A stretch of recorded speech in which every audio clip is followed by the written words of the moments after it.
The CEO promised us a flawless AI future, but the data was lying. Turns out, the real engine running OmniCorp is not code, it's human sweat. But when I started digging into the pristine metrics, the perfect illusion began to crack. This is the story of how I exposed the algorithm's deepest secret. It started with the hum. That low, persistent, optimistic hum that permeates a modern office building. It's the sound of progress, the sound of limitless potential. The sound that makes you feel slightly disposable, but in a good way. Like a cog in a beautiful, gleaming machine. For me, that hum was the soundtrack to my life at OmniCorp. A company that promised the world. And promised it with the confidence of a man who hasn't actually looked at a spreadsheet in 20 years. My name is Alex. I'm not a developer, though I wish I were. I'm an operations analyst, which is corporate speak for the person who has to look at the dirt and tell the executives what the dirt is actually doing. I was the one who saw the grime, the sweat, and the frantic, unsustainable pace of the actual work. The CEO, Julian Vance, was the architect of this magnificent hum. He wasn't just a leader, he was a performance artist of capitalism. He walked the halls in custom Italian wool, always talking about a synergy and disruptive paradigm shifts. But mostly, he talked about the algorithm. The algorithm.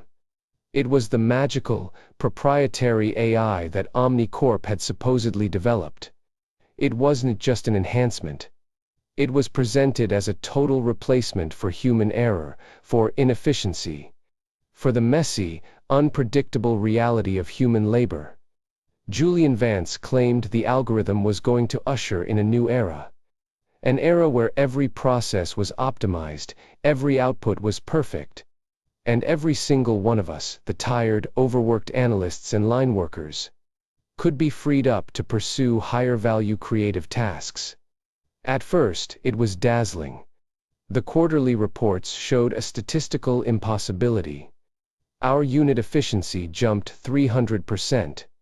Error rates plummeted to less than 0.1%. The stock ticker treated the numbers like a holy relic. Julian, naturally, would stand on the stage overlooking the atrium, gesturing wildly at a massive holographic display, and declare, "The algorithm isn't just smart, it's transcendent. It is the end of friction. It is the future, colleagues. And you are the privileged observers of its ascent." I believed him. Or at least I wanted to believe him. I needed to. Because the grinding exhaustion of the previous year felt like something that could, finally, be wiped clean by a line of code. I saw the late nights, the caffeine-fueled sprints, the way my cubicle smelled permanently of stale coffee and printer toner. And the promise of AI salvation felt like a godsend. But the numbers, when you looked at them closely, started to twitch. They looked too clean, too perfect. I was tasked with integrating the algorithm's output into a new supply chain tracking system, which meant I was elbow-deep in the raw data. Day after day, I checked the metrics: processing time, output variance, predictive accuracy. Everything was pristine. It was like a digital lie, perfectly rendered. But then I started cross-referencing. The AI claimed that the widgets, manufactured in our sprawling regional hub, were being processed with a near-instantaneous, robotic efficiency. It claimed 98% of all movements were dictated by autonomous robotic arms, operating at peak speed. But the physical data didn't match the digital euphoria. I noticed micro-delays, millisecond hiccups in the data stream that, when aggregated over a 16-hour shift, represented hundreds of lost cycles. Those were the tiny cracks in the perfect veneer. So I started pulling physical evidence. I stopped trusting the UI and started trusting my eyes, my gut, and the spreadsheet cells that hadn't been manipulated by a fancy graph. I went down to the factory floor, past the rows of sleek, humming, supposed to be autonomous machinery. I walked through the designated AI-managed zones, the digital Dashboard screamed, optimal flow, zero latency, AI driving. But when I stood there, watching the real world, the narrative began to unravel into a tangled, sweaty mess. The robots were there, sure. They were magnificent behemoths, gliding along the assembly lines, perfectly gripping, perfectly welding, perfectly pretending. But between them, crammed into the spaces the AI declared were redundant, were people. Not happy, optimized, creative people. Not privileged observers. These were people who looked like they hadn't seen a full night's sleep in 3 years. Their faces etched with the same blend of terror and resignation that defined my own. These were the manual laborers. And they weren't just supplementing the AIs, they were running it. I watched a line worker, a woman named Elena, whose shift started before dawn and ended long after the final diagnostic sweep, manually guiding an arm that was technically autonomous. The AI claimed it was moving at 99.8% of its potential. Elena was doing the final 0.2%, the crucial, human correction that prevented a catastrophic jam. Then another worker, slightly older, was feeding a pile of parts into a feeder mechanism that the AI said was self-regulating, but which kept stalling unless a human hand nudged the hopper. The realization hit me with the force of a physical blow, knocking the breath clean out of my lungs. The AI was the genius savior OmniCorp claimed. It was the master illusionist. It was a beautiful, high-tech smokescreen. Julian was trying to streamline the process. He was trying to lie about the process. He was trying to inflate the narrative, inflate the stock price, inflate his own ego, by presenting a digitally polished fantasy of perfect efficiency. He needed to prove that OmniCorp was operating in the realm of the future. Because in reality, they were just operating in a highly mechanized, aggressively monetized, brutally taxing present, and the human cost. The human cost was being hidden right there, nestled between the polished chrome and the glowing LED status lights, drowning in the endless, uncompensated necessity of manual toil. The sheer, incandescent rage that flooded me was overwhelming. It wasn't just about the lie, it was about the deliberate, calculated theft of dignity. It was about taking a multi-generational, skilled industrial workforce, people who had built this company, and digitally erasing their contribution, replacing their visible sweat with a pristine, green digital line. They were being treated as invisible components. Julian Vance hadn't just faked the efficiency metrics, he had faked their existence. The next few weeks were a blur of meticulous, punishing work. The injustice was too big to be handled by a simple presentation to the board. It required an execution. A piece of evidence so undeniable, so utterly crushing, that it would rip the algorithm's glossy facade open and expose the desperate, tired people behind it. My initial plan was to expose the data discrepancies, to show the fractional losses, the operational friction. But that was too clinical. That was just a technical correction. The revenge needed to be visceral. It needed to feel like the physical act of ripping the perfectly smooth plastic wrap off a rotten piece of fruit. I started building a parallel narrative. I wasn't just documenting the data, I was documenting the humanity. I took pictures. Not the stylized, staged shots the marketing department provided, the smiling, diverse team members in front of the glowing control panels. No. I took pictures of Elena's hands, calloused and scarred, guiding the heavy arm. I photographed Maria, who was perpetually leaning over the sorting conveyor, her brow furrowed in exhaustion, her posture screaming forced labor. I captured the relentless, rhythmic motion of the manual workers, the grim ballet of necessary intervention. But the true centerpiece, the killer blow, had to be the physical proof of the system failure. I found the log file. It was deep within the server architecture, buried under layers of AI-generated reports. But it was there. The raw, uninterpreted telemetry feed. This feed recorded everything the sensors saw, bypassing the AI's interpretive layer. And in that log, I found the timestamps of the critical human interventions. The AI claimed a 99.8% autonomy rate. The raw logs showed that the 0.2% was not a rounding error. It was a consistent, necessary, and quantifiable human input every single minute of the shift.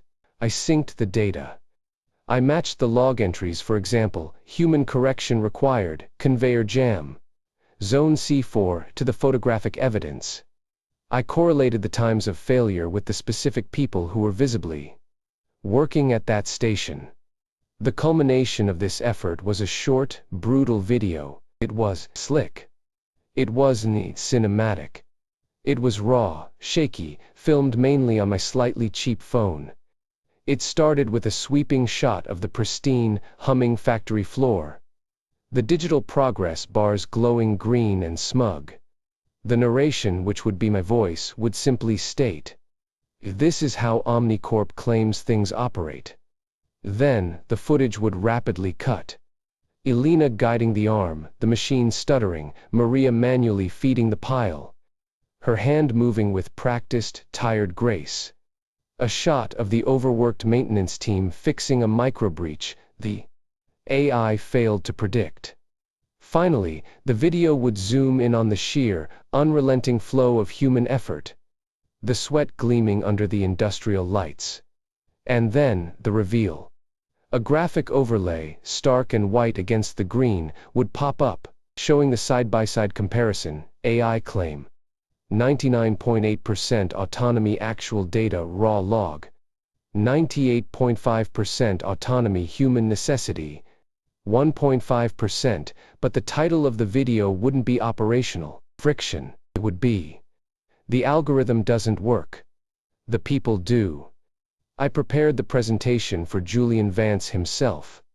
I didn't send it to the board first. I wanted him to watch it, to feel the sting of the exposure directly. When the meeting was called, the air in his glass-walled office was thick with the scent of expensive cologne and unearned confidence. Julian was leaning back in his chair, swirling a glass of artisanal spring water, his tailored jacket immaculate. He looked at me across the polished mahogany table, a faint, patronizing smile already playing on his lips. He thought he was watching a minor quarterly report correction. I didn't say a word. I clicked the remote. The factory floor erupted onto the massive screen. The hum of the machine, which had been a comforting background noise in his office, suddenly felt like a judgmental drone. The green progress bar filled up, triumphant. "This is how OmniCorp claims things operate." Julian's smile faltered, replaced by a slight tightening around his jaw. He leaned forward, a flicker of annoyance crossing his features. "Alex, darling, this is rather pedestrian. A bit gritty, perhaps. But yes, the data confirms minor human integration points, nothing to fret over. We're far past the manual labor stage." The video accelerated. Elena's face, worn but resolute, filled the screen. But my voice, steady and deep, cut through the rising hum of the machine. "These aren't integration points, Julian. These are the foundational pillars. These are the ones keeping the lie standing." The footage focused tightly on the 1.5% gap. The raw data, stark and undeniable, glowed beneath the visual evidence of a woman's aching back. "You claim the algorithm is transcendent," I continued, letting the words hang in the air, heavy with contempt. "You claim that human labor is friction, something to be eliminated. But the truth is, Julian, that the algorithm is merely a magnificent, polished decoy, a high-end digital veil." The screen transitioned to the final, devastating graphic. "You have not eliminated the necessary human sweatshop, you have simply driven it underground, hiding it in the milliseconds of the code. You have digitally erased the people who actually make the company run." Julian finally set down his water glass. The sound was loud, definitive. He started to rise, his face hardening into a mask of aggressive denial. And nonsense, Alex. This is statistical anomaly.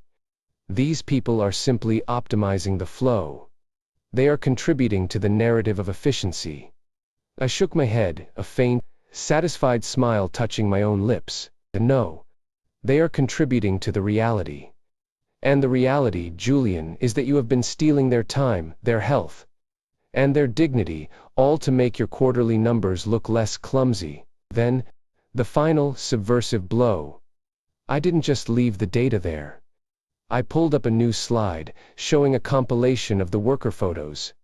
All of them, but instead of the simple caption, "Manual labor," I added a powerful, simple statement beneath each face. This is Elena, the algorithm's anchor. This is Maria, the system's heart. This is David, the unseen engine.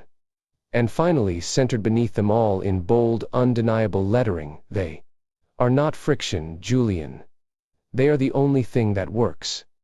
Julian Vance stopped mid-stride, inches from the table.